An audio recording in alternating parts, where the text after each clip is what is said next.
Well, my name is Dipankar আৰু আপোনালোকে মোৰ লগত বৰ্তমান শুনি আছে অনুভৱৰ এমুঠি আপোনাৰ আৰু মোৰ কথাৰে। এতিয়া নিশ্চয় আপোনাৰ মনলৈ এটা প্ৰশ্ন আহিছে যে ইয়াত আপোনাৰ কথা কেনেকৈ আহিলে। আচলতে আজি মই আপোনালোকৰ মাজলৈ যিটো লিখনি আগবঢ়াব ওলাইছো তাৰ প্ৰত্যেকটা বস্তু আপোনালোকৰ ব্যক্তিগত জীৱনৰ লগত জড়িত হৈ আছে।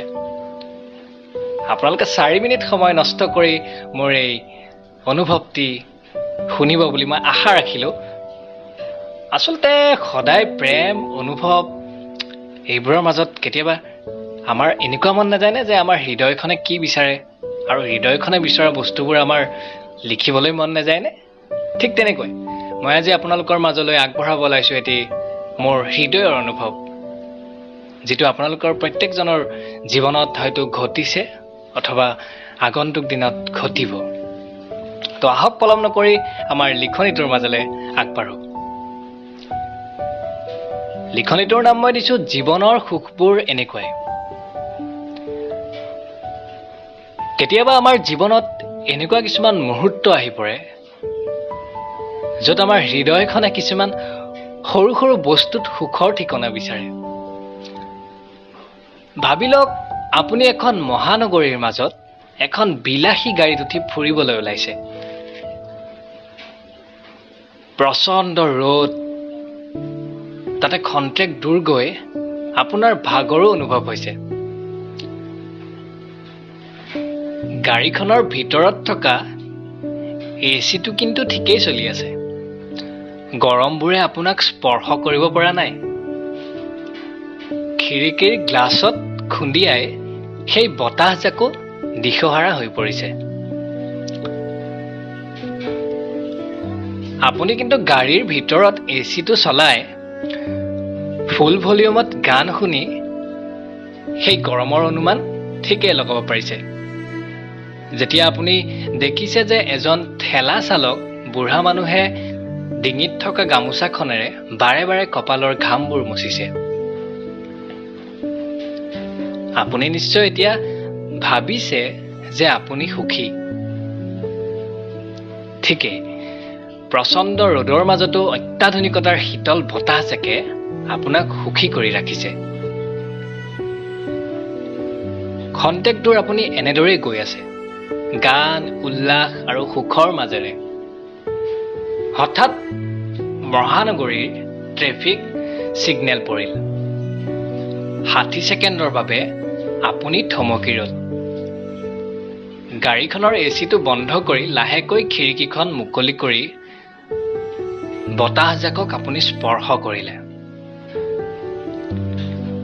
এতিয়া আপোনাৰ গৰমৰ উত্তাপখিনি স্পষ্টভাৱে অনুভৱ হ'ল। 60 ছেকেণ্ডৰ সময়খিনিও লাহে লাহে কমি আহিছে। 50, 45, 35 ... তেনেতে আপোনাৰ হঠাৎ চকু গ'ল ৰাস্তাটোৰ ইটো পাৰে থকা কুঁহিয়াৰ পেৰা ঠেলাখন আৰু আইচক্ৰীমৰ বাটি বিকি থকা সেই চালকজনলৈ। আপুনি আচলতে সাধাৰণ অৱস্থাত আইচক্ৰীম আৰু কুঁহিয়াৰ ৰস খাবলৈ মন নকৰে আৰু আপোনাৰ সময়ো নহয়।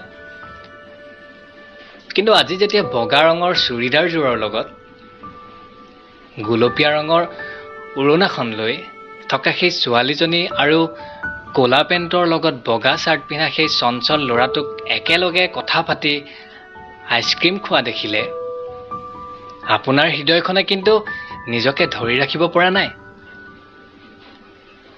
কৰ্মব্যস্ততাৰ মাজত থকা আপুনিজন কিন্তু এতিয়া সেই কলেজীয়া জীৱনৰ ছাত্ৰজন হৈ পৰিছে।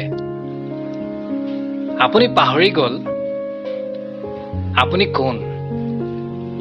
আপুনি পাহৰি গ'ল সেই বিলাসী গাড়ীৰ ভিতৰৰ অত্যাধুনিকতাৰ শীতল ফিৰফিৰীয়া বতাহজাক,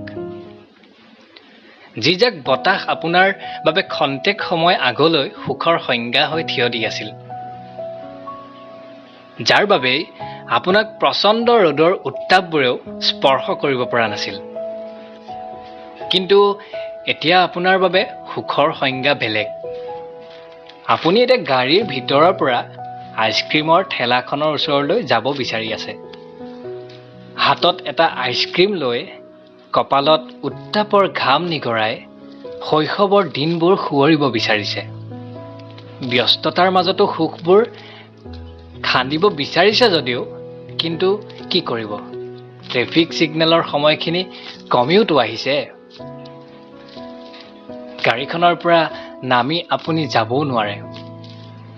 তথাপিও আপুনি ভাবিছে অলপ আগত গৈ গাড়ীখন ৰখাম আৰু খোজকাঢ়ি আহি সেই আইচক্ৰীম এটা খাম। এতিয়া আপোনাৰ সুখৰ সংজ্ঞা সেই বিলাসী গাড়ীখনৰ শীতল বতাহজাক নহয়। এতিয়া আপোনাৰ বাবে সুখৰ সংজ্ঞা হৈছে সেই মুক্ত আকাশৰ তলৰ আইচক্ৰীমৰ ঠেলাখন। ঠিকেই, আমাৰ জীৱনত এনেকুৱা কিছুমান মুহূৰ্ত আহে য'ত আমাৰ হৃদয়খনে সৰু সৰু বস্তুতেই সুখৰ ঠিকনাবোৰক বিচাৰি পায়।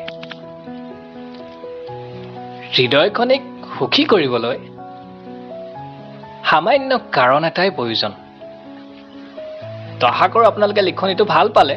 যদিও মই চেষ্টা কৰিছিলোঁ, কিমানখিনি সজাব পাৰিছোঁ নাজানো, শব্দৰ অভাৱত হয়তো কিছুমান ভুল ৰৈ যাব পাৰে। আশা কৰোঁ আপোনালোকে লিখনিটো আদৰি ল'ব আৰু যদি ভাল পায় কমেণ্ট কৰি জনাবলৈ একেবাৰেই নাপাহৰিব। তো থেংক ইউ। আকৌ এটি নতুন ভিডিঅ' লৈ আপোনালোকৰ মাজলৈ আহিম। অনুভৱৰ এমুঠি আপোনাৰ আৰু মোৰ কথা।